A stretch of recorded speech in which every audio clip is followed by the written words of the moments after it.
నమస్కారం. లక్ష్మి చెప్పే కథలకు స్వాగతం. వీణులతో వీక్షించటానికి సిద్ధం కండి. ప్రియ సఖులు, ఇప్పుడు మనం ప్రముఖ రచయిత్రి శ్రీమతి ఒలివేటి నాగచంద్రావతి గారు రచించిన రహస్యం ధారావాహిక నుండి 6వ భాగం వినేద్దామండి. కాసేపటి తర్వాత ఇరుపక్కల ఉన్న ఇళ్ళు కూడా నిద్రపోతున్నాయా అన్నంత నిశ్శబ్దంలో నడిచిపోతున్నాడు పార్వతీశం. గాలికి కదిలే చెట్ల నీడలతో పాటు కలిసిపోయి కదులుతోంది అతని నీడ. ఆగాగి వెలిగి ఆరుతోంది అతని చేతిలోని బ్యాటరీ లైటు.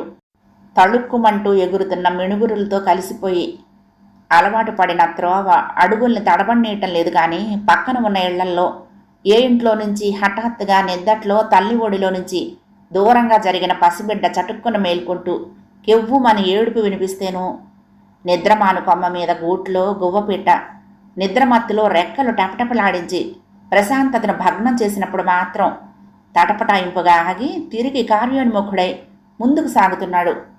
పార్వతీశాన్ని కనుమరుగు కానియకుండా వెంటపడుతున్నారు సీతారామయ్య గారు, హేమాను. వెన్నెల రాత్రులు కాకపోయినా మనిషికి మనిషి కనపడనంత చీకటిగా లేదు రోడ్డు మీద. పార్వతీశం వెనక్కు తిరిగితే పట్టుపడిపోతామేమో నన్న అనుమానం పీడిస్తోంది ఇద్దరిని. అయితే పార్వతీశం టార్చ్ లైటు అంతగా వెలిగించకపోవటం, వెనక్కి అసలు తిరిగి చూడకపోవటం వారికి బాగా ఉపకరిస్తోంది. బాట పక్కనే పచ్చక మీద నడుస్తూ ఉంటే వారి అడుగుల పొలకువ వారికే తెలియటం లేదు. తాతయ్య! దూరాన పార్వతీశం మలుపు తిరగటం చూసి సీతారామయ్య గారి చెయ్యి పట్టుకుని గుసగుసలాడింది హేమ. ఏమిటమ్ముడు? సీతారామయ్య గారు అతని నెమ్మదిగా అడిగాడు. ఆ పక్కకు తిరిగితే చేరేది దివాణం వెనక్కే కదా అంది.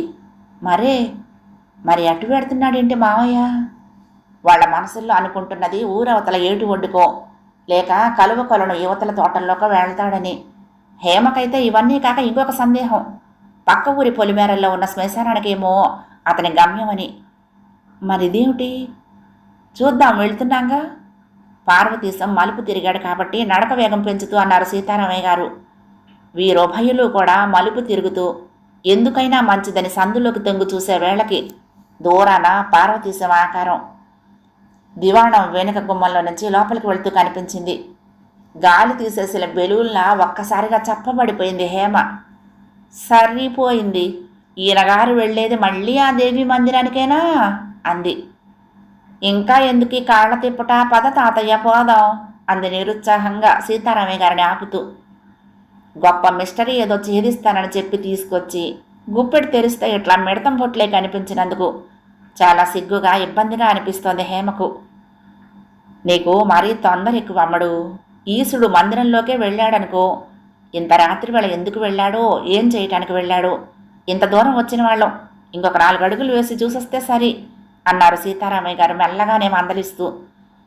కాదనలేక తప్పనిసరిగా ఆయన వెనక నడిచింది హేమ. దివాణం గుమ్మం సమీపానికి రాగానే కరణంగా రాగారు. ఒక్క 10 నిమిషాలాగి వెళ్దాం లోపలికి అన్నారు.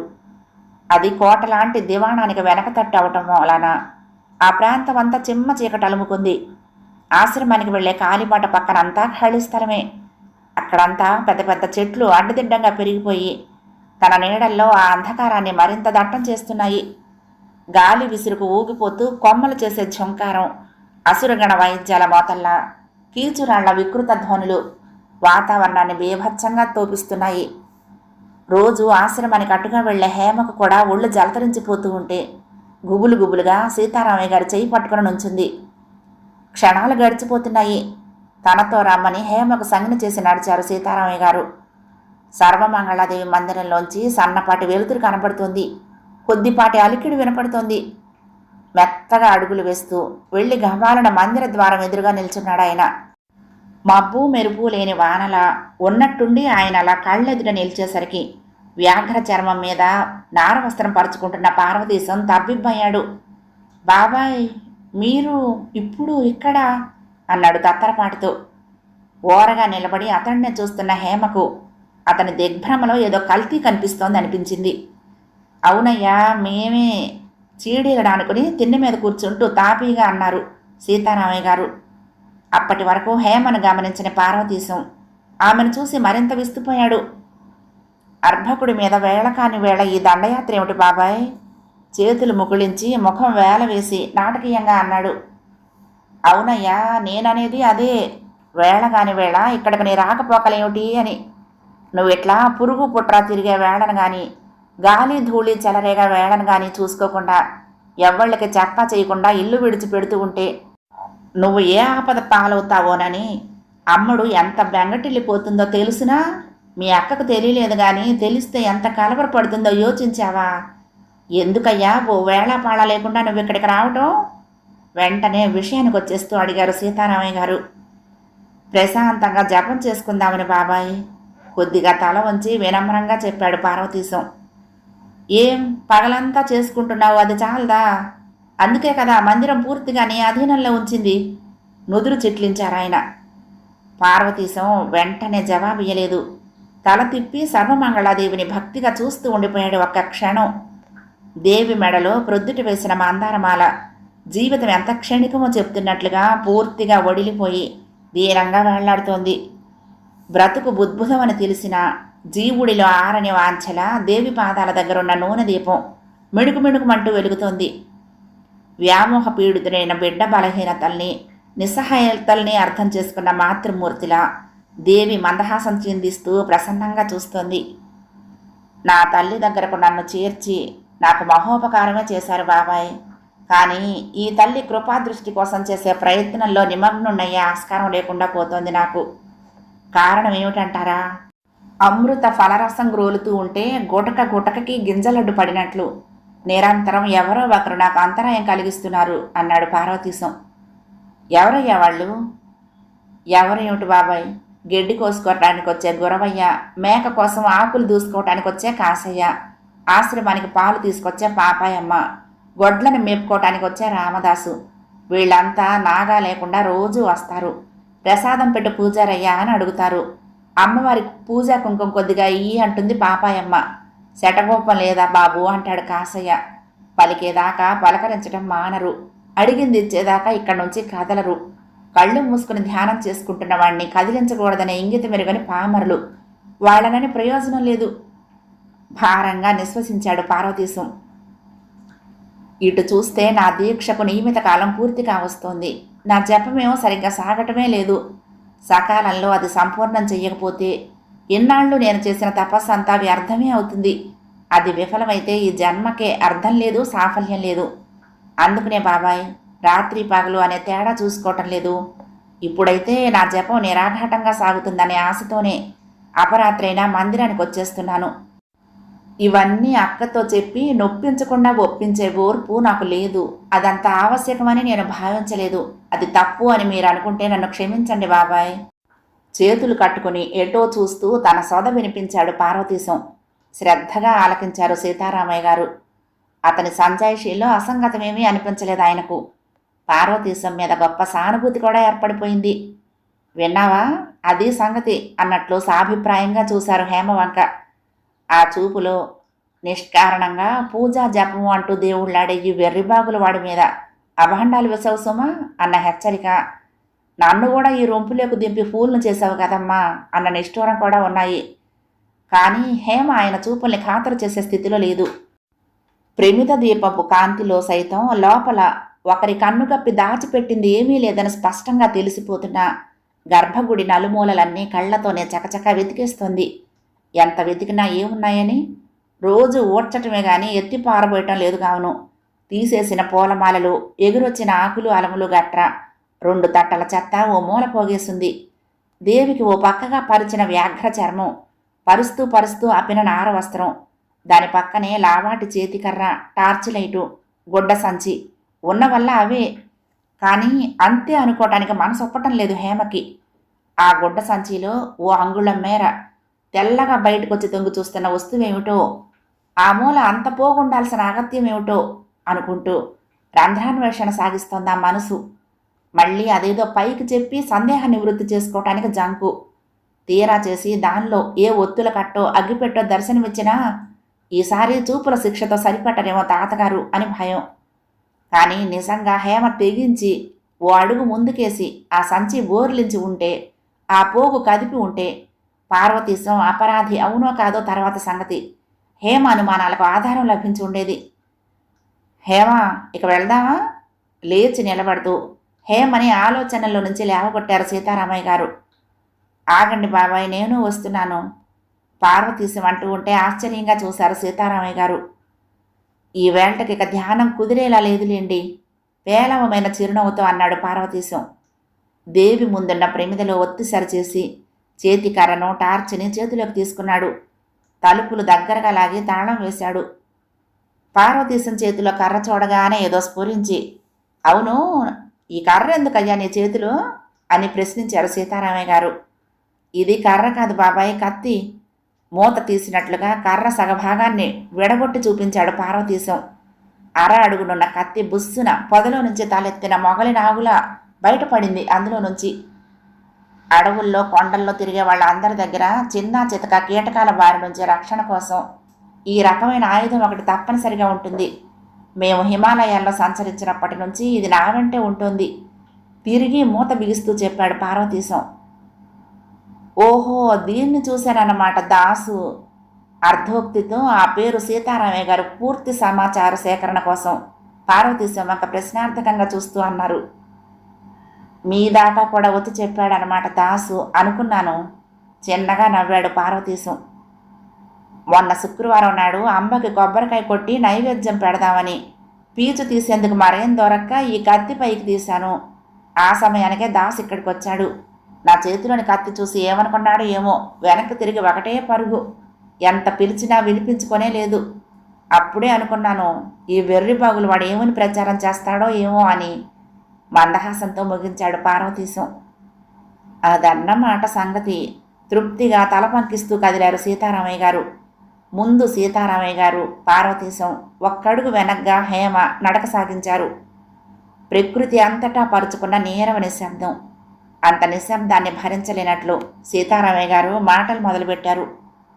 అది కాదురా అబ్బాయి, దేవుణ్ణి కావాలనుకున్నావో మమ్ముల్ని చూడాలనుకున్నావో మళ్ళీ మాలోకి వచ్చి కలిశావు. అలా వచ్చిన వాడివి మాలో ఒకటిగా కలిసిపోవాలి కానీ మళ్ళా ఈ అరమరికలు ఏమిటయ్యా? నీకొచ్చిన కష్టం, నీకు కలిగిన ఆలోచన, నువ్వు తీసుకున్న నిర్ణయం, ఇవన్నీ తాళి కట్టిన దానితో చెప్పుకోకపోతే చెప్పుకోలేకపోయావు, తోడబుట్టిన దాంతోనైనా చెప్పుకోవద్దు? ఇప్పుడు చూడు ఏమైందో. అసహజంగా ఉన్న నీ ప్రవర్తనకి అర్థం వెతుక్కుంటూ నీ వెనకబడి రాత్రులు కూడా నీ పనికి విఘ్నం కలిగించాల్సి వచ్చింది, పశ్చాత్తాపడుతూ అన్నారాయన. కొంతసేపు మాట్లాడలేదు పార్వతీశం. మనోగతాన్ని ఆప్తులతో పంచుకోవడం అంత అదృష్టం, మనశ్శాంతినిచ్చే అంశం మరొకటి లేదు బాబాయ్. అది నేను చెయ్యలేకపోయానంటే ఆ గతం ఎంత హేయమైందో ఊహించుకోండి అన్నాడు. అబ్బెబ్బే, నేను అన్నది ఎప్పటి సంగతుల గురించో కాదయ్యా, నొచ్చుకున్నారు సీతారామయ్య. అది నాకు అర్థమైంది బాబాయ్, కానీ గతకాల ప్రభావం వర్తమానం మీద పడకుండా ఉండదు. ఉదాహరణకు మొన్న మధ్య ఢిల్లీలో మాతో పాటు పేవ్మెంట్ మీద బతికిన సహచరులు ఇద్దరు ఇటువైపుగా వెళ్తున్నారట. ఇక్కడ దిగి నన్ను చూడటానికి వస్తున్నామని నాకు ఉత్తరం రాశారు. నిజానికి ఈ విషయం అక్కయ్యకి తెలియపరచాలి నేను, కానీ నేను ఆ పని చేయలేకపోయాను. ఎందుకు అనుకుంటున్నావు బాబాయ్? ఆ వచ్చేవాళ్ళు గొప్పవాళ్ళు, గౌరవనీయులు కారు, కనీసం సాధారణ జీవనం గడిపే సగటు మనుషులన్నా కాదు అన్నాడు. మరి జేబు దొంగతనాలు చేసి దోపిడీలు చేసి పొట్ట నింపుకునే నీచులు, మెళ్ళో గొలుసు కోసం పసిపాప పీక ఏ మూల సందుల్లోనూ నొక్కేందుకు కూడా వెనుకాడని నికృష్టులు. వీళ్ళు ఇలాంటి వాళ్ళు అని నేను చెప్పకపోయినా వాళ్ళ భాష, వాళ్ళ రూపం, వాళ్ళ చేష్ట అన్నీ వారి వృత్తిని ప్రవృత్తిని చాటి చెప్తూనే ఉంటాయి అన్నాడు పార్వతీశం. మరి నీ అడ్రస్ వారికి ఎలా తెలిసిందబ్బాయి? సీతారామయ్య గారి ప్రశ్న. పాత ఢిల్లీ మురికి వీధుల్లో కలరా వ్యాధి వ్యాపించిన ఒకనొక దుస్సమయాన మేము ఆఖరైపోతామన్న భీతి మా ఆవరించింది. ఆ దుస్థితే కనుక తటస్థిస్తే అనాథ ప్రేతాలుగా కార్పొరేషన్ వాళ్ళు మమ్మల్ని ఈడ్చేయక మునిపే మా వాళ్ళకి ఆ కబురు అందించమని వాళ్ళని ప్రార్థించి మా అడ్రస్ ఇచ్చాము. భూమి మీద ఇంకా నూకలుండి ఆ గండం నుండి తప్పించుకున్నామనుకోండి, నిర్లిప్తంగా చెప్పాడు పార్వతీశం. అంతా భగవత్కృప. ఉద్వేగాన్ని అణుచుకుంటూ పార్వతీశం భుజం మీద చెయ్యి వేసి తట్టారు సీతారామయ్య గారు. వారిద్దరూ ఇప్పుడు ఉత్తరాది నుంచి దక్షిణాదికి మజిలీలు చేసుకుంటూ వెళ్తూ నా దగ్గరికి వస్తున్నామని రాశారు. ఏం చేయటమో తోచలేదు నాకు. అట్లాంటి వాళ్ళని తీసుకొచ్చి నా మిత్రులని మీకు పరిచయం చేస్తే నా మీదున్న సద్భావం మీలో మిగులుంటుందా అని బెంబేలు పడ్డాను. దిక్కు తోచలేదు. ఆ రోజున ఇలాగే ధ్యానం మీద మనసు నిలిచింది కాదు. ఏం చేశావు మరి? ఆతృత అణుచుకుంటూ అడిగారు సీతారామయ్య. ఇక నుంచి నాకొచ్చే ఉత్తరాలు నాకే ఇమ్మని పోస్ట్ మ్యాన్కి డబ్బిచ్చి బ్రతిమలాడాను. ఏవో సాకులు చెప్తూ వాళ్లను రావద్దని జవాబు రాశాను. కానీ వాళ్ళవు పట్టించుకోలేదు. నన్ను చూసే తీరాలంటూ పట్టుబడుతూ తిరిగి ఉత్తరాలు రాశారు. ఆహా, తప్పనిసరి ఒప్పుకున్నాను, కానీ వాళ్ళని ఇంటికి తీసుకురాలేదు బాబాయ్. ఏటి ఒడ్డునే కలుసుకుని మాట్లాడి పంపించేశాను చెప్పాడు పార్వతీశం. పజిల్ విడిపోయినట్లు నెట్టూర్చారు సీతారామయ్య గారు. అవును బాబాయ్, అప్పట్లో నా ప్రారంధం ఎటు ఈడ్చుకు వెళ్తే అటువైపుగా కొట్టుకుపోయాం. గతం గతః, అవసరార్థం వాళ్లతో సంపర్కం పెట్టుకున్న వాళ్ళమే గాని జన్మగత సంస్కారం వాళ్ల మాదిరి దుర్మార్గాలకు దిగజారనివ్వలేదు మమ్మల్ని. మా పూర్వజన్మ సుకృతం వల్ల తొందరగానే వాళ్ళ నుంచి విడిపోగలిగాం కూడా. మునులు యోగులు నడిచి నలిగిన త్రోవ దొరికింది మాకు.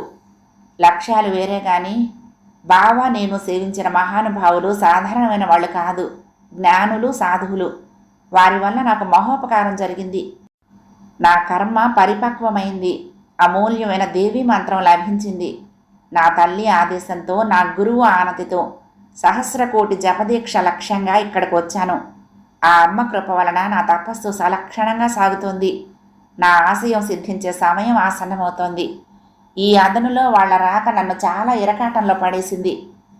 పరమనిష్ఠాగరిష్ఠుడైన సదాశివ శర్మ గారి పుత్రుడు జామాతలమయ్యుండి కొద్ది కాలమే అగుగాక గొంగళి పురుగుల్లాంటి జీవితాన్ని గడిపామని చెప్పుకోవటానికి చిన్నతనం అనిపించి గతం గురించి ఒక్క మాట కూడా సరిగ్గా చెప్పకుండా దాటేస్తూ వచ్చాను.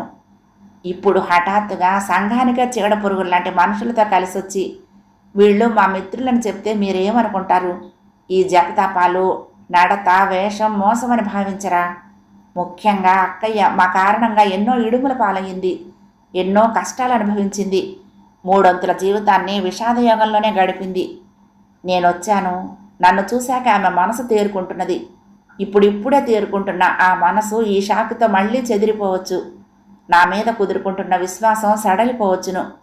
మీ అందరి తిరస్కారం మూలంగా నా జపం కుంటుపడవచ్చును. ఇది నేనేమాత్రం సహించలేను.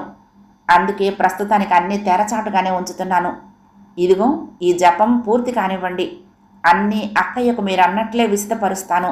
ఆమె తీర్పు ఏదైతే అది శిరసావహిస్తాను. ఆ తర్వాతే మా గురువు ఆజ్ఞ పాటిస్తాను. అప్పటి వరకు దయచేసి నా మానన్న నన్ను వదిలేయండి బాబాయ్, మిమ్మల్ని ప్రార్థిస్తున్నాను. ఉద్రేకంగా ముగించి వినయంగా నమస్కరించాడు పార్వతీశం.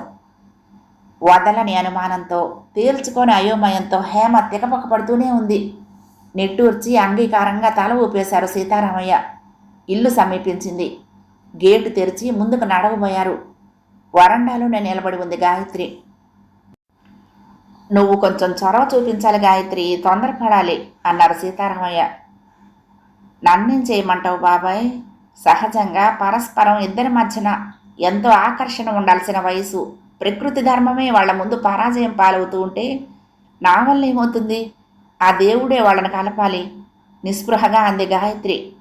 హేమ గాని పార్వతీశం గాని ఇంట్లో లేరు. చాటలో బియ్యం పోసుకొని ముందు పెట్టు కూర్చుంది గాయత్రి.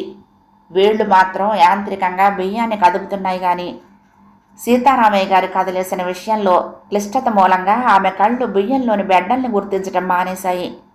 ఆహ్లాదంగా ఉండాల్సిన ఆ సాయంకాలం ఆలోచనల బరువుతో వేడెక్కుతోంది. అలా అంటే ఎలాగమ్మా? మానవ ప్రయత్నం ఉండాలిగా అన్నారాయన. ఏం చేయమంటారు బాబాయ్, మీరే చెప్పండి. వెంటనే పునఃసంధాన ముహూర్తం పెట్టండి తేల్చేశారు సీతారామయ్య గారు. బాబాయ్ వాళ్ళ ఎడమొహం పెడమొహం ధోరణి తెలిసి, ఆ మొహాలు అభిమోహం కావటానికేనమ్మా ఈ చిట్కా. కానీ ఈసుడి చేతము అనిపించటం సాధ్యమవుతుందంటారా అంది. ఎలాగైనా ఒప్పించాలి, తప్పదు. ఏదో రకమైన బంధనం ఏర్పడకపోతే వాడిక్కడ కాలు నిలిపి ఉండడేమోనని నా అనుమానం అన్నాడాయన. అంటే ఈసుడు మళ్ళీ వెళ్ళిపోతాడంటారా? హతాసురాలై అడిగింది గాయత్రి. వెనక్కొచ్చిన తమ్ముడు చూపించిన మాటలో భర్త కూడా నడిచొస్తాడని ఎదురు చూస్తున్న ఆమెకు మొదటికే మోసం తెస్తూ చెప్తున్న ఈయన మాటలు ఆశనిపాతంలా తాకాయి. మాకి శాపగ్రస్త జీవితాన్ని నుంచి విముక్తి లేదా బాబాయ్ అంది ఆక్రోశిస్తున్నట్టుగా. అబ్బబ్బే, ఎందుకమ్మా అంత భయపడతావు? నాది అనుమానమే అని చెప్తున్నానుగా. వాడి ధోరణి చూస్తే అలా అనిపించింది అంతే. ఆ జపపూర్తికి తెగ ఆరాట పడిపోవటం, గురువు ఆజ్ఞ ప్రకారం నడుచుకుంటాననటం, ఆఖరికి నీకు అన్నీ చెప్పుకుంటాననటం, ఇవన్నీ చూస్తూ ఉంటే గురువుగారు జపం పూర్తి చేసుకుని తిరిగి రమ్మన్నారంటూ మళ్ళీ హిమాలయాలకు పరిగెత్తడు కదా అని నా సంశయం అన్నారు సీతారామయ్య గారు. వాణ్ణి ఆపలేమంటావా బాబాయ్? బేలగా అడిగింది గాయత్రి. దాని గురించేనమ్మా నాకు తోచిన ఉపాయం నీకు చెప్పాను. దాంపత్య బంధానికి ఉన్న శక్తి, ఆకర్షణ మరి దేనికి ఉండవు. నీ భర్త అన్నిటికీ అతీతుడనుకో. అతడి సంగతి వదిలేస్తే సదాశివ శర్మ వంటి వేదాంతి కూడా సంసారానికి బద్ధుడై ఉన్నాడంటే 12 ఏళ్ల తర్వాతైనా నీ తమ్ముడు వెనక్కు తిరిగి ఇల్లు వెతుక్కుంటూ వచ్చాడంటే కారణం ఆ బంధం యొక్క మహత్యమే అని నా విశ్వాసం. ఆ భార్యాభర్తల్ని కలుపు, వాడిక్కడ శాశ్వతంగా ఆగుతాడు నమ్మకంగా అన్నారు సీతారామయ్య. ఆ రాత్రి పార్వతీశం భోజనం పూర్తి చేసి వస్తున్న సమయంలో ఆ విషయాన్ని ప్రస్తావించింది గాయత్రి. అవునని కానీ కాదని కానీ వెంటనే చెప్పలేదు పార్వతీశం. చాలాసేపు ఆగి, ఒక్క 15 రోజులు ఓపిక పట్టక్కయ్యా, నువ్వేం చెప్పినా వింటాను అన్నాడు. 15 రోజులు అనగా ఎంత? ముహూర్తం కుదిరేసరికి అవనే అవుతుంది. పురోహితుడికి కబురు పంపి లగ్నం పెట్టుకుందాం. ఆ తర్వాత మాత్రం నువ్వు అభ్యంతరం పెట్టకూడదు మరి అంది గాయత్రి. పార్వతీశం మౌనాన్ని అంగీకారంగా తీసుకుని మిగతా సన్నాహాలు ప్రారంభించింది. కుసులు ఊడదీసి కట్టగట్టి పడేసిన పందిరి మంచం అటక మీద నుంచి దింపింది. వడ్రంగి చేత పాలిష్ చేయించటం, పరుపు ఎక్కడానికి దూదేకుల సాహిబ్కు కబురు పంపటం లాంటి పనులు పరమోత్సాహంగా ఆరంభించింది గాయత్రి. ప్రత్యేకించి చెప్పకపోయినా పెద్దవాళ్ల మనోగతం, అందుకు సాగుతున్న ప్రయత్నాలు హేమకు తెలుస్తూనే ఉన్నాయి. ఆమెలో ఏదో అసౌకర్యం, అశాంతి, తెలియని ఆందోళన. ఇది ఆమె ఎదురు చూడని, ఆశించని ఆకస్మిక పరిణామం. మానసికంగా ఆమె ఎందుకు ఏమాత్రం సిద్ధంగా లేదు. అలాగని నోరు విప్పి తన అనంగీకారాన్ని తల్లికి తెలపడం లేకపోతోంది. ఎలా చెప్తుంది? ఇక్కడికొచ్చే ముందర తల్లి మన సంప్రదాయాలు, హైందవ ధర్మాలు, సమాజము, కట్టుబాట్లు అంటూ బోధించిన వాటినల్లా కిమ్మనకుండా విని తలూపింది. భగవంతుడు అందించిన జీవితాన్ని స్వీకరించక తప్పదన్న ఉద్దేశంతోనే బుద్ధిమంతురల్లా ఈ ఊరొచ్చింది. ఇప్పుడు నాకిష్టం లేదంటూ తన చెంచలతను ప్రదర్శించడం ఏమంత సమంజసం? ఎందుకు ఇలా మారింది నీ అభిప్రాయం అంటే ఏం సమాధానం చెప్పటం? అసలు తనకైనా తెలుసా ఆ కారణం? ఎందుకు అతనంటే తన మనసు ఎంత వ్యతిరేకిస్తోంది? బాల్యం నుండి తనకు అతని ప్రవర్తన, చేతలు అంత హితవుగా ఉండేవి కావు. కేవలం మెడలో మాంగల్యం ముడివేసినంత మాత్రాన ఒక వ్యక్తికి ఎందుకంత ప్రాధాన్యత ఇవ్వాలో అర్థం కాకపోయినా పెద్దల అభిమతం మేరకు అతని ఆధిక్యతను మౌనంగా మన్నించేది. అతని అందు తనకు స్పందన కలిగించే ఒకే ఒక అంశం అతని అందం. పసినిమ్మ పండు ఛాయలో ఆకర్ణాంత నేత్రాలతో తల్లి సౌకుమార్యాన్ని పుణికిపుచ్చుకున్న బాల మన్మధుల్లా ఉండేవాడు. కరణం తాత టెలిగ్రామ్ అందినప్పుడు తన మనసులో మెదిలిన సుందర రూపం అదే. వర్తమానానికి వస్తే పూర్వపు అందం అతనిలో మచ్చుకైనా లేదు. అందం తరిగిందనలేము కానీ మొరటు పారింది. చక్కదనం కొరవవటం వల్లే అతనంటే తనకు విముఖత కలిగిందా అని ప్రశ్నించుకుంటే లేదు, అది కారణం కాదు అనిపిస్తుంది. మగవాడి ఆకృతిలో కన్నెపిల్ల అభిలషించేది మగసిరి సంతరించుకున్న దృఢత్వమే కానీ ఎండకు వాడే కోమలత్వం కాదు కదా. మరెందుకు కాని పనేదో జరగబోతున్నట్లుగా తనలో ఈ సందిగ్ధము, కలవరపాటు, తన మనసేమిటో తనకే అర్థం కాని అయోమయం. మనసు ససి చెడినప్పుడు ఆశ్రమాన్ని ఆశ్రయించటం ఇక్కడికి వచ్చాక అలవరుచుకున్న అభ్యాసం. హేమ ఆశ్రమానికి వెళ్ళింది. మనసులో భావాలు ప్రస్ఫుటంగా ప్రతిఫలిస్తాయి కొందరికి. హేమ ముఖం మనసుకు అర్థమే. రోజు మాదిరి పిల్లల ఆటపాటల్లో కలవలేకపోతున్న హేమను ఏమైంది హేమ, మొహం ఎలా వడిలిపోయింది అని పరామర్శించారు స్వామిగారు యథాలాపంగా. విని వినిపించినట్లుగా ఏమీ లేదని తల వంచుకున్న హేమను మరి ప్రశ్నించలేదాయన. ఎవరికి వారికి వ్యక్తిగత సమస్యలుంటాయి. ఆ జోలికి ఇతరులు పోవటం భావ్యం కాదనుకున్నారు. ఆమె ఇంటికి వెళ్ళేటప్పుడు అడిగారు, అమ్మా హేమ, నీకు వీలైతే ఈ రాత్రి లక్ష్మమ్మ గారికి సాయంగా ఆశ్రమంలో ఉండగలవా అని. లక్ష్మమ్మ గారు 70వ పడిలో పడిన వృద్ధురాలు. ఆవిడకి 4 రోజుల నుండి జ్వరం. మొన్నటి నుండి మరీ మూసిన కన్ను తెరవలేదు. ఆశ్రమంలో ఉండే 4 స్త్రీలలో రాబమ్మగారు, రాజమ్మగారు మరీ ఓపిక ఉడిగిన 80 ఏళ్ల వాళ్ళు. రాత్రిళ్ళు నిద్ర కాచే వయసు కాదు వాళ్ళది. ఇంకొక ఆమె యశోద దూరపు చుట్టం ఇంట్లో ఏదో శుభకార్యం ఉంటే వెళ్ళింది. పగలు హేమ ఉంటుంది కాబట్టి పర్వాలేకపోతుంది. కానీ రాత్రిళ్ళు లక్ష్మమ్మ గారిని లేవదీసి ధారకం ఇవ్వటానికి వేరే అవసరాలు చూడటానికి చాలా అవస్థ పడాల్సి వస్తోంది. తల్లి అనుమతిస్తే భోజనం చేసి వస్తానంది హేమ. విషయం విన్నాక గాయత్రి కూడా అభ్యంతరం పెట్టలేదు. సేవాభావం అనే గుణ సంపద జన్మతః అబ్బేది కొంతైతే పెరిగిన పరిసరాలు పరిస్థితుల్ని బట్టి సంక్రమించేది కొంత. హేమ చిన్నతనమంతా పెద్దల మధ్యన గడిచింది. వాళ్ల ముద్దు మురిపాలు గారాబాలు పూర్తిగా అందుకోవటమే కాదు, వారి మనసెరిగి మసులుకోవటం, వారి చాదస్తాలను ఓపిగ్గా భరించటం, వారు మంచాన పడినప్పుడు సేవలు చేయటం, చిన్నపిల్లల మనస్తత్వంతో మంకుతనం చేస్తే మంచి మాటలతో తన దారికి తెచ్చుకోవటం అన్నీ అనుభవమే. ఆకలిగా లేదు, మంచినీరు చేదు అంటున్న లక్ష్మమ్మ గారిని లాలించి కోపగించి పాలు తాగించి మందు బిళ్ళ మింగించి తలనొప్పి అంటే అమృతాంజనం పట్టించి ఆవిడకు కొనుకు పట్టాక అమ్మయ్య అనుకుంది హేమ. ట్యూబ్ లైట్ ఆర్పేసి బెడ్ లైట్ వేసింది. కుర్చీ కిటికీ దగ్గరగా లాక్కొని విశ్రాంతిగా కూర్చుంది. ఆకాశ వేదిక పైన తారక భామలు ఫ్యాషన్ షోలో సొగసులు ప్రదర్శిస్తున్నట్లు తళతళా మెరుస్తున్నాయి. అంతమంది సుందరాంగుల్లో ఎవరికి ప్రథమ స్థానం ఇవ్వాలో తేల్చలేని అసమర్థపు జడ్జిలా చందమామ మబ్బుల చాటుకు తప్పుకుంటున్నాడు. బయట వాతావరణం నిశ్శబ్దంగా ప్రశాంతంగా ఉంది. కొంచెం దూరంలో పిల్లలుంటున్న సావిట్లో నుంచి కొద్దిపాటి శబ్దం వినపడుతోంది. హేమ టేబుల్ మీద అలారం టైం పీస్ కేసి చూసింది. 11 గంటలు. హేమ లేచి వెళ్ళి లక్ష్మమ్మ గారి నుదుటి మీద చెయ్యి వేసి చూసింది. జ్వరం దిగజారినట్లుంది. చెమటలు పడుతున్నాయి. తేలిగ్గా నెట్టూర్చింది హేమ. ఆ గదిలోనే ఉండే రామమ్మ గారిని పక్క గదిలోకి మార్చి తాత్కాలికంగా ఆ వేళకు హేమకు పడక ఏర్పాటు చేశారు స్వామిగారు. హేమ ఆ మంచం మీద వాలబోతూ ఉండగా తలుపు తోసుకొని వచ్చాడు రవి. ఆ పిల్లవాడు ఏదో చెప్పడానికి ప్రయత్నిస్తూ సంశయిస్తూ ఉండటం చూసి, ఏం రవి, ఏం కావాలి అంది హేమ అనునయంగా. ఎదుటివారు ప్రోత్సహిస్తేనే తప్ప అతని నత్తి వెనకబట్టి అతను మాట్లాడలేడని హేమకు తెలుసు. అక్క మరి నీకోటి చూపించాలి అన్నాడు రవి ఉత్సాహంగా. ఏమిటది ఆశ్చర్యంగా అంది హేమ. దివాణంలో మందిరంలోనా? ఏముంది అక్కడ? నుదురు చిట్లించి అడిగింది హేమ. రా మరి మాట్లాడటానికి రాక చెయ్యి పట్టి లేవదీయబోయాడు రవి. ఇప్పుడా? నిద్రపోతున్న లక్ష్మమ్మ గారిని చూస్తూ తటపటాయించింది హేమ. ఇప్పుడే చూడాలి, రా. 10 నిమిషాల్లో వచ్చేయచ్చు తొందర చేశాడు రవి.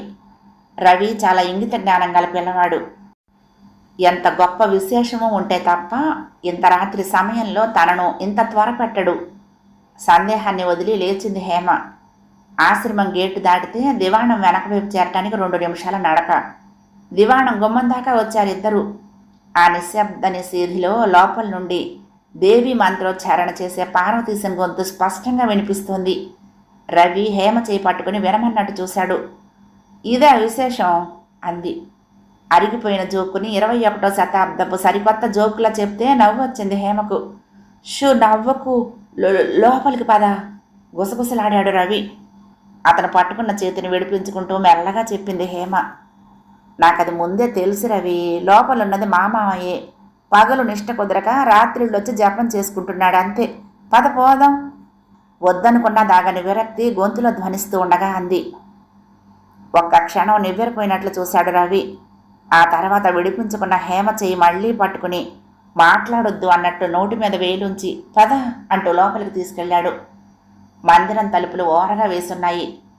తలుపుకు పక్కగా నిలబడి చూడు అన్నట్లు సూచించాడు. తొంగి చూసింది హేమ. లోపల పార్వతీశం నేల మీద పడుకుని మంచి నిద్ర తీస్తున్నాడు. అతని పక్కనే పాకెట్ సైజు టేప్ రికార్డర్లో నుంచి మంత్రోచ్చారణ నిరంతరం లయబద్ధంగా వెలువడుతోంది. నిశ్చేష్టురాలైంది హేమ. ఆ రోజున సంచిలో నుంచి తెల్లగా కనపడిన భాగం ఈ టేప్ రికార్డర్ అన్నమాట. చేతిలో ఉన్న ఆమె పిడికిలి బిగవటంతో తెలిసింది రవికి ఆమెకు తెలియని విషయాన్నే చూపించగలిగానని. వీరిద్దరూ ఆశ్రమానికి తిరిగి వచ్చేసరికి స్వామిగారు లక్ష్మమ్మ గారి గదిలో కాచుకున్నారు. మేము అక్కడికి ఏదో చెప్పబోయిన హేమను వారించారు స్వామిగారు. తెలుసు, నీకంటే ముందే తెలుసు, నీకు చెప్పాలని అనుకుంటున్నాను. ఇంతలో వీడింత సాహసం చేస్తాడనుకోలేదు అన్నారు గంభీరంగా. అపరాధిలా తల ఉంచుకున్నాడు రవి. 6వ భాగం సమాప్తం. ప్రియ సఖులు, ఈ కథ మీకు నచ్చితే తప్పకుండా లైక్ చేయండి, షేర్ చేయండి, కామెంట్ చేయండి. సబ్స్క్రైబ్ చేసుకుని నన్ను ఎంకరేజ్ చేయండి. ఉంటానండి. ప్రేమతో లక్ష్మి, కృష్ణాతీరం, దుర్గమ్మ సన్నిధానం. నమస్తే.